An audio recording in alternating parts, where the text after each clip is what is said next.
Crews in the area off McHenry Avenue worked hard to make sure burned out trees didn't cause any casualties. A tree might have been smoking now for almost 15 hours, and as it burns through, it can fall on top of you pretty much without any kind of notice at all. There were plenty of utility workers in the area replacing burned out power lines that line McHenry Avenue.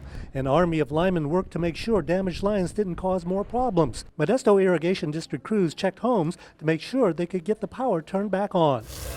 Mop-up crews made sure no hot embers were fanned by winds that fueled the outbreak. You can start to feel the breeze coming up, so now we really have to be vigilant in making sure we're checking the perimeters of the fire. Firefighters' concerns were borne out when flare-ups continued to occur in areas that had already been burned out.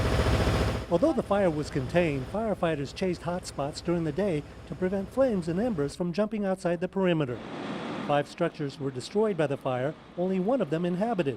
It was at the site of the Lotus Garden, a fondly remembered spot for visitors to picnic and meditate.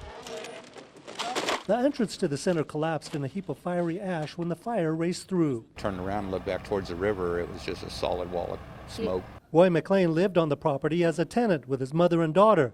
Last evening, the handyman said he feared the worst. I don't know. I don't think it sunk in. I mean, my tools are what I make my living with, and I think I lost everything. Most of the destroyed structures were part of the complex. The son of the deceased couple who built the center was assessing the damage today.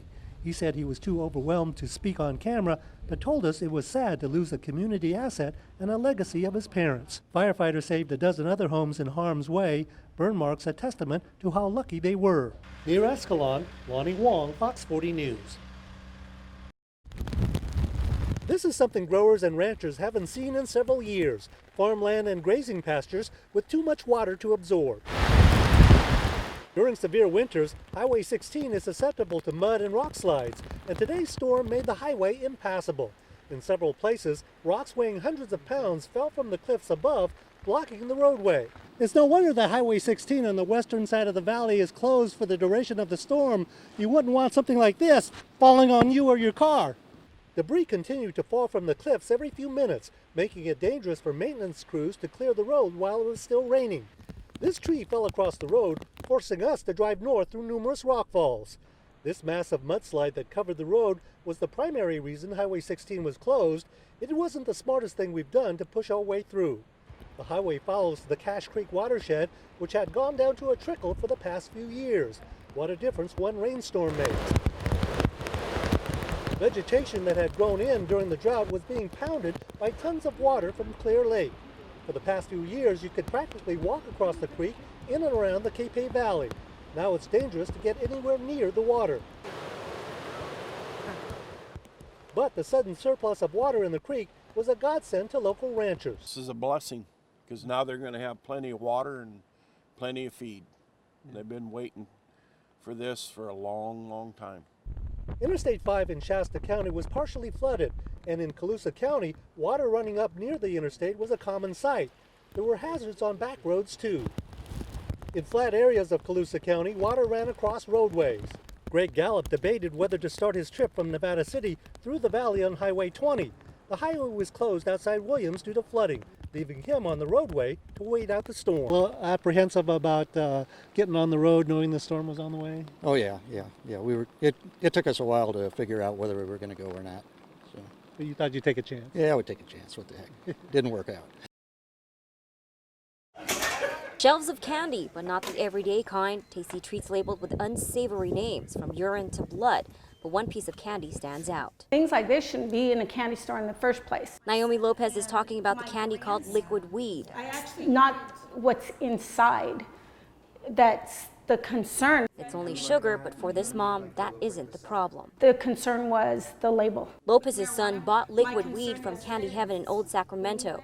She says the candy is sending the wrong message. Targeting children, that is how I see it. It's in reach of children. Other people we spoke with in Old Sacramento share the same concerns. Yeah, that shouldn't be legal, I don't think. Very misleading. Mostly everyone thought it was a real bottle of drugs. If it was like a party gag, just like, oh, look what I got, that's totally fine. But if it's like getting passed out to little kids, that's not cool at all.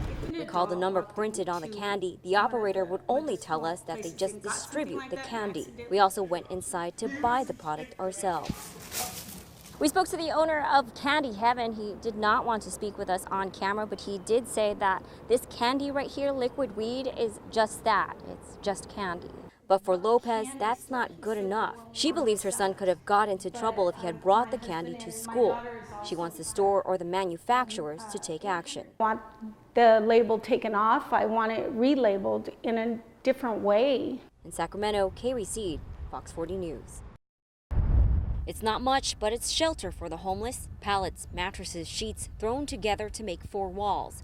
But Guillermo Cervantes says it's costing him customers. Well, honestly, lately I've been having a bunch of customers complaining about the homeless people down the street. Cervantes says his customers have been avoiding what some call a shanty town near Aurora and Hazleton in Stockton. It's been cleaned up like twice. And he wants city officials to do something more than tear it down. And a week later, it's back up again. The Central Valley Housing Organization says a lack of shelters and support programs may be contributing to these semi-permanent communities. Well, the tents and shanty towns certainly are not a permanent solution. The organization says a more viable option would be to provide housing and rehabilitation programs. It includes just basic life skills and support that a lot of folks on the streets don't have right now.